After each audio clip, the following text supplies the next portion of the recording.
Gettysburg Seminary presents the Seminary Explores podcast. Conversations on faith, art, people, politics, theology, life, and more, with voices from around the corner and around the globe. I'm Katy Giebenhain with Seminary Ridge Review for the Seminary Explores. My guests today are Michelle Bonczek Evory and Rob Evory, the first artists in residence at the Gettysburg National Military Park and the Gettysburg Foundation. These award-winning poets bring extensive writing, teaching, and publishing experience to Gettysburg. They've also brought cameras and a telescope, and a very interesting concept for a collaboration project while they're here. Michelle and Rob, welcome to the Seminary Explorers. Thank you. So I would love to hear about how it's been going and what the rhythm of your days has been like, and do you want to just describe a little bit? The days have been full, so we've been taking advantage of every moment, getting up early in the morning for sunrise, taking pictures, making coffee, writing, researching. We spent yesterday in the artifact room downstairs below the visitor center. Oh, excellent. Yeah, we were able to actually touch uniforms and journals and read through them. The afternoons, we write, take pictures in the evening. Yeah, a lot of early mornings, late nights. We've been getting up with sunrise, trying to take pictures, but then at night I've been trying to do some night photography. Okay. So with the stars in the background, so if we have a clear night or if there's a nice sunset, we actually have a pass that we can be in the park after the gates close at 10 o'clock. Oh. So we can come and go, and we're getting pictures of the monuments and landscapes with the night sky, and it's been really a lot of fun. We've had so much access to materials and to people and experts and just passionate rangers, so we've been like deluged with like lectures and, just like I said, materials and expertise. So when we first arrived, we went on a car tour, like a 3-hour car tour of the battlefield. Mm-hmm. We got a personal tour also, where to eat, best places to park, that type of stuff. Good. And we did the museum and the cyclorama. We have tickets for the Wills House and the Eisenhower House still we have to do. But it's been like, it's fed our writing and photography so much. Yeah, it's beyond anything we even imagined. It's been 3 weeks and we still have a lot to do. It feels like we're just getting started. Yeah. Wow. Wow. And you're working on, as I understand, sort of each of you a series of poems in voices that have to do with sort of not only the history that you're researching, but also what you're observing here, right? Do you want to describe that a little bit, this sort of a collaboration? Well, I've been taking on the voice of a soldier, which I didn't really mean to do, throughout the Civil War. Okay. So it's diary entries, and I'm taking some facts about the war and battle and what's been going on, and perspectives that you might not have been accounted in letters and things like that, the way the fear that some of the soldiers might have that they might not articulate to their sisters and mothers and family at home, but that they might be feeling and talk about amongst themselves. But also great things like, for the first time, seeing a hot air balloon or climbing up on a mountain, or what the roads might be like.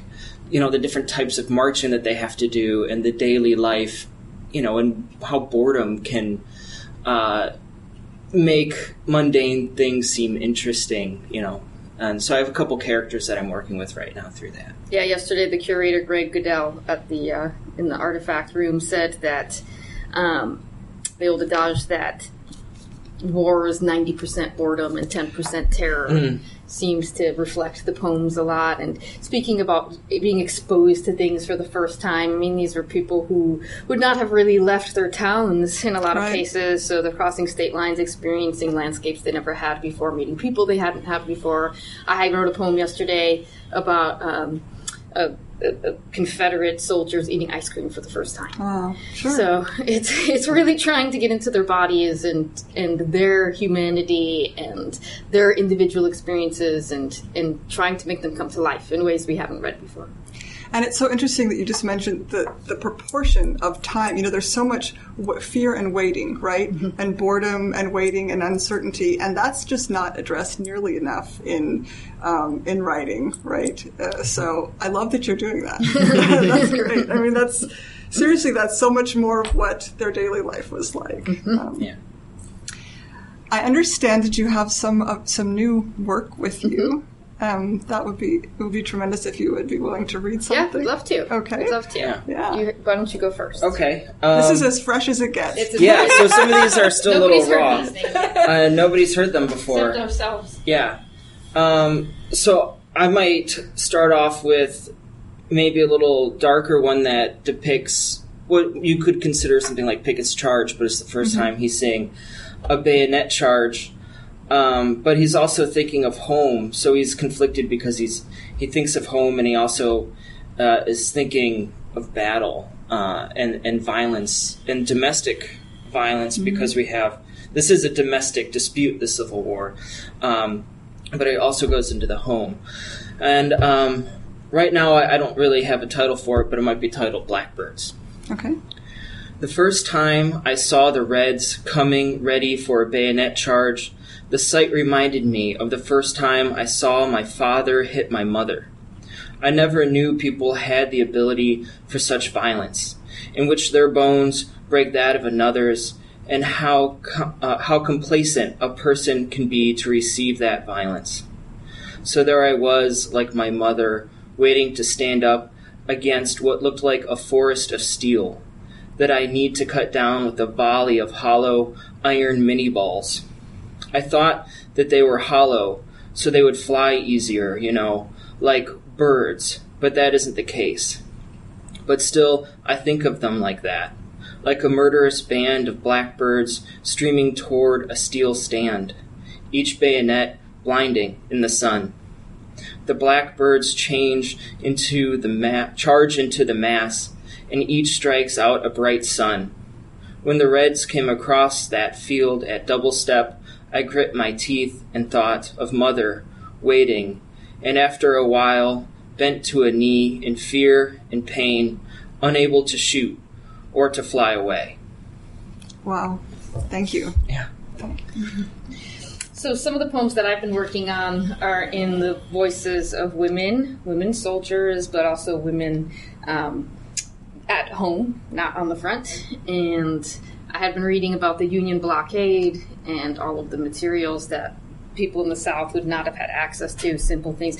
Sewing needles, ice, meat, flour. Things were really expensive if you could get it. Do you remember how the price of coffee increased? It increased from $4 a pound to $400 a pound. This is $400? Was it that much? Yeah, that. Like, so, by the end of the war. So this is called seamstress. Women took to making their own materials because you couldn't really get materials anymore. So seamstress. In the mornings, my sisters and I set out to pick from the hawthorn tree needles for stitching. We melt whatever beeswax is left from candle making into a small bowl and dip the full thorns down to the tips so we can better grip them sturdily through cloth. Since the blockade, it is said that we are subsisting, but this is not how I feel. We spin our own panels from cotton and wool, measure waist, cut sleeves, and sew our own dresses. With each poke and pull, I imagine uniting north and south, Negro and white, mother and son, body and arm. My goodness, thank you. Wow. So both really powerful. Thank you. I'm curious about this mixture of, looking so deeply and attentively at the past and also what you're seeing in front of you and the visitors that are coming. You've had some interaction so far, right? And you also have some events planned, like a workshop and also a reading, right? Yep, we do. Okay. How is this combination of, focusing on your own work but also representing poetry for visitors that are coming? That's kind of a tangled question, perhaps. But, we have a couple things to say. So we have borrowed living history costumes from the visitor center. Well done. And we plan to kind of spontaneously pop up in the park at different places over the next 10 days and read some of these poems in character. So that's one way we're connecting with visitors and bridging the past with the present and our poetry in with the park. We have... Tell her about the time we showed up at the Klingel House to a tour group. We were out taking pictures, and we were coming back, I think, for lunch. And there was just a giant tour of people there, and somebody was giving a talk, and maybe 40 people outside the house, hearing about what had happened on the second and third day around the Klingel House. And everybody was there just to listen and be a part of history. And it was great to see that, and it was really interesting everybody was there, they were curious about the house, they wanted to touch it, they wanted to interact with history in some way. And I guess what we're trying to do is to make it so that they can think and feel these things that the people were thinking at the time, and how the locals might be feeling about the soldiers being there. And understanding how these structures, people have a connection with it. We see it.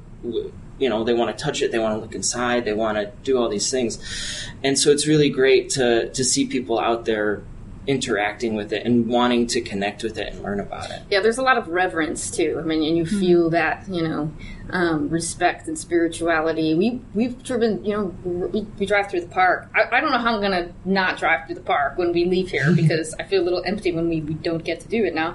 But you see people setting up chairs next to different monuments and reading or having lunch or just sitting quietly. I mean, so there's this desire to connect physically to something, and not just the past, but whatever physical things can bring you there. And one way we want to help people connect and express their connection through history and through these things is one thing. We're doing a workshop on Saturday at the Visitor Center, under the tents at the Visitor Center at 11 o'clock, and we're going to be doing a workshop on how to write poems or fiction about history, and how to incorporate it, and how it doesn't have to be just about history, but you can bring in your own personal feelings about it, even through information that you get, through historical information. You can relate to it. You can just simply write about how you relate to it. In poems, you notice that ours don't rhyme or have a strict meter like traditional poetry does. And I think for the first time people are introduced to modern poetry, that's the most striking thing, is free verse. And getting away from that and being able to just express yourself without the constraints of rhyme and rhythm, and you can just talk about what you're thinking and feeling and interacting with this. So that's some of the goals we have set for Saturday at 11 o'clock that we're going to try and talk about and interact. We're going to have pens and pencils and paper for people to go through and find images and things that from the park that they find special and help them articulate their feelings about it. Yeah, it's a free 1-hour workshop. It starts at 11. Visitor Center, tents. Not just thinking like seamstress and kind of sewing together your personal experience with that of an individual in history. And I think some of the things we'll talk about on Saturday will be the poetic license and how, poetry, fiction, it's not journalism, it's not nonfiction, it's not news. So it's not factual as far as those types of facts go. We're not writing a history book, right? Like, we're telling stories and finding ways to enter people's experiences, so we're refreshed by them and understand that they're universal experiences in a lot of ways. So we're going to talk a lot about that on Saturday too. You're listening to The Seminary Explores. I'm Katy Giebenhain with poets Rob Evory and Michelle Bonczek Evory, the July Artists in Residence at the Gettysburg National Military Park. I know this might sound like kind of an early question to ask because you're still so deeply into your experience here, but I would be really interested in hearing about ways that you think this is going to shape your work and your lives as you go on. Because you're bringing a lot of experience here, right? Mm-hmm. But you're also, could you say something about your, the other work that you do and the lives that you'll be going back to, and how you're already feeling like this might be influencing that? Yeah, it's a really good question, because it already is. I mean, it's pretty amazing.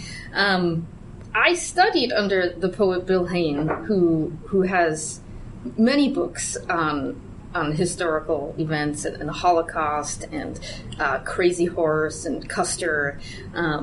And he has one book even called Diana, Charles, and the Queen, I think. And so he, that's kind of my poetic heritage. Yeah. And I don't know if that was really present in me until I came here. And I find that, there's something from decades ago coming up in me from learning under him and writing under him, because that's what he does. And I had already written some poems about the Lewis and Clark journey. But I feel like these experiences are, I don't know, they're like sculpting a different part of my voice. It's definitely broadening the scope of what and who I'm writing about. If you had asked me, 6 months ago, if I would have been writing poetry about the Civil War, that would have been like, what are you talking about? What? No. But that's exactly what's happening, and it just is leading to other avenues in historical research. Yeah. Yeah. For me, I think I've loved Gettysburg, and I've loved history my whole life. I've been here a couple times as a kid. We were here a few years ago too, and I love history, but I've never really written about it. I've never really had it as a subject matter. What I used to write about, or what I still do, is a lot of science fact information. So I'm used to putting information and fact and relating it into the human experience, which I think is popular in poetry right now and in writing. And so I've shifted now to using the same tactic that I might use or approach with scientific writing, which really fascinates me, to historical. And so I think this is going to shift me from talking more politically and socially about issues in our culture instead of, just like complaining about myself or like my insecurities or my life or something, and broadening out. And to talk about bigger issues in the human lifetime, what we've been struggling with for so long, with war and politics and the people who are in charge and not thinking about the 99% of people who struggle every day and who fight the wars for, or the people who politically work for the elite, and thinking about things like that. And so it's shifting me towards that. And that shift came before, a little bit before we got here, and it's really solidifying my approach towards it. Mm-hmm. Yeah. If I was moving anywhere away from narrative, that's definitely not happening now. back to narrative writing. Yeah. I've been becoming more narrative instead of more lyrical through this, and it's really interesting because some of these kind of come off as short stories and journal entries, very voice oriented, instead of sounding like modern poetry, where in some senses where it might be lyrical or disconnected. I'm using voices and colloquialisms that you might just hear in regular speech that you would cut out of poems in a lot of ways, but that's how I'm working towards it. So, like, two things. So Rob has said it so many times since you've been here that I think I'm writing fiction. I don't know. Yeah. These are poems. It's weird, yeah. But you were already writing prose. You were already leaning towards prose poems. Prose poems, yeah. But they weren't. They were lyrical prose poems instead of some narrative prose poems. It's kind of telling a story or something like that. Mm-hmm. Well, I like to think of poetry as being verse fiction anyway. That's kind of how I see it. Yeah. Right? It's like it's just tightly shaped fiction. Even free verse is such, right? You're Absolutely. thinking about line breaks and stuff, but I totally think about it as fiction Absolutely. too. Yeah. So I love hearing that. Yeah, I think I changed many years ago when I thought of myself as a storyteller. Even in a poem, you have to tell a story. You have to have a reason why you're writing, and you have to have tension, and you have to have conflict and resolution, or not, because not everything really resolves, and it can. But when I think of myself as a little bit of a storyteller, my poems come out clearer, and they come out with more purpose. Yeah, I'm thinking also that, as odd as it may seem, 6 months ago to have asked if I would be writing Civil War poems, and I would say no. At the same time, it seems like some sort of cornerstone, because it fits perfectly. I have the background in early American literature and history that, was one of my specializations when I did my PhD. I've written scholarship on Ralph Waldo Emerson. I teach, Thoreau and Whitman, and it's all there. And so in some ways, it makes too much sense. I'm in Gettysburg, and I'm writing about what I am. But there's something about physically being here, right? Right. It's sort of having those things fall into place. Oh, yeah. Every day we get to wake up and step outside and see where Pickett's Charge was, and Little Round Top, and the Peach Orchard. We run it. We've been running it almost every day, getting to really know the landscape. And it's really interesting because every little place in this park has a different landscape. You have Devil's Den, which is really rocky. You have Little Round Top, which is a nice aerial view of everything. You have giant fields, and you have forests of Culp's Hill. And it's every little place has something inspiring about it. And every day we wake up and walk around, there's just something new to see and do. And I'm thinking about the museum, too, that does a really great job of placing Gettysburg. The visitor center? Yeah, absolutely. The museum there. You get the whole story of slavery, of civil rights. And, you go to the museum and you see the door from John Brown's prison, where he was staring at that door. In the artifact rooms, there's the pike, the spear that I don't know how many he had made for the attack on Harper's Ferry. So you're surrounded by these artifacts. It's just that word that comes up of history. It makes it so real, and it doesn't feel so distant when you are embedded here. Wow. What would you each say is the most surprising thing you've experienced so far? Wow. I think the community. I think the passion of the people working here in the community. And we've met people that are from overseas that save up to come here and visit Gettysburg. We've met people that come every year and have written scholarship about it, and we can sit down at O'Rourke's and have a drink and talk to these people just because we're sitting there. The passion of, and this is a very scholarly national park. The guides and the rangers here, they have so much information, they know so much. It's amazing just to be in the presence of it. And you think about the campfire talks that happen here almost every night at 8:30, and we learn something new about the research that these people do into the lives. We saw a great one on Dan Sickles. There's actually one tonight that Bert Barnett is doing on Civil War poetry.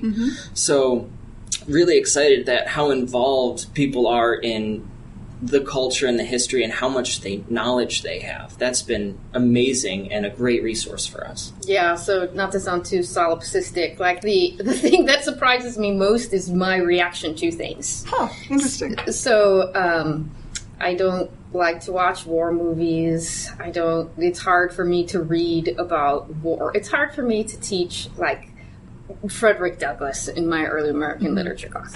So Rob watches the war movies when I'm away, out of town. But since we've been here, I am wanting to watch the documentaries and the well-made films and to go back to the literature that I often shy away from, and to actually have an interest in military strategies and tactics. I'm surprised that how much of an interest it's kind of foamed up in me about these things. Wow. I would love to hear another example of some of the writing that you've been doing.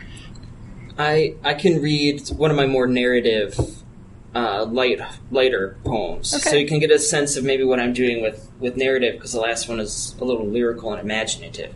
So this one is, it's just kind of what might happen at camp. And there's a name in it. the person whose journal entry this is taking, there's a soldier named Jonah, and that is a slang term for a lazy soldier or one that is prone to accidents. So I kind of took him on, and he is a reoccurring character that is kind of has some of those issues with camp. So this one, I don't have a title yet because these are still kind of raw. So I guess I'll just call it The Beans. Okay. For days, they had us pack up every morning like we were heading out to the war. We would march all day in columns. If we were wearing green instead of blue, you would think that a field of corn up and grew legs, fixing to suck a river dry from the hot sun and thirst of marching. But we just end up back in the same field we left in the morning, no better than when we left. We do some drills, set up our tents, and sit for chow. We might even be worse off. One time, setting up camp again, Jonah was trying to chop up a fence post he took from a farm down the road for firewood. The axe head missed the post, and he hit it with the handle, breaking it. The head flew a few feet and hit a man bent over the fire, checking his can of beans, square in the head. He stumbled like he was drunk, hit the 2 planks which rested all of our beans over the fire. Then some of them tipped outright and some seated upright in the coals, but one, some odd force flung a boiling can on the opposite end of the plank, like I once saw a circus man do to a monkey with a pole on a barrel, catching the monkey in a peach pie. But this can caught the man in the leg, and I could hear every cord in his throat sing as the water moved down his boot. Every man first tried to save his can before checking on the health of the man hit in the head. That is what they teach us. If a man falls next to you, keep to your duty. In this case, the beans. Nice. Thank you. Yes. Thank you. All right. You got to decide what to read here. I think I'm going to read the first poem that I wrote when we got here. It was my way of kind of entering the experiences of women not on the field. It's called Infantry. Little Willie, not so little anymore, found your brown leather belt and named it Snake. I told him your victorious story, copperhead tucked behind rock, venom dripping from your boot. The way you lay into him with the shovel's front tooth slicing his curled body into 4 reeling lines. Mary teething all day at my breast. Against her gums we rubbed minnows, Willie nets silver as your lucky horseshoe buckle, cool on her mouth. I know I shouldn't, but the other day, moonshine in my cup, I dipped one finger, let her suck. Finally, a school of hours, I too could sleep.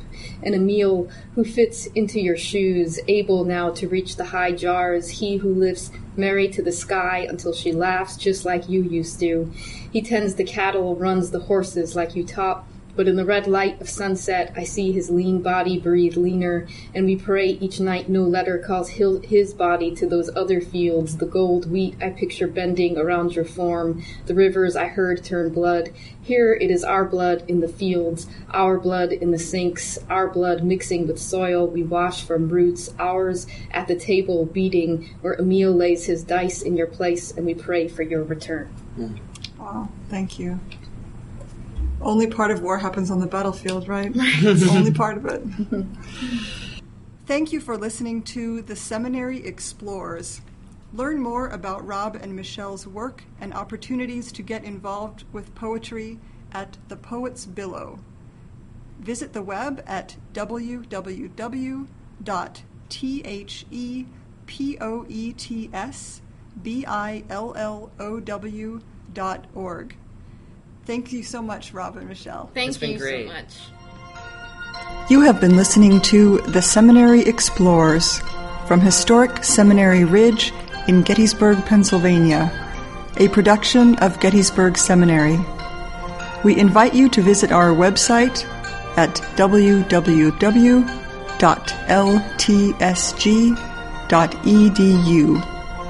Opinions expressed on this program are not necessarily those of Gettysburg Seminary or the Evangelical Lutheran Church in America.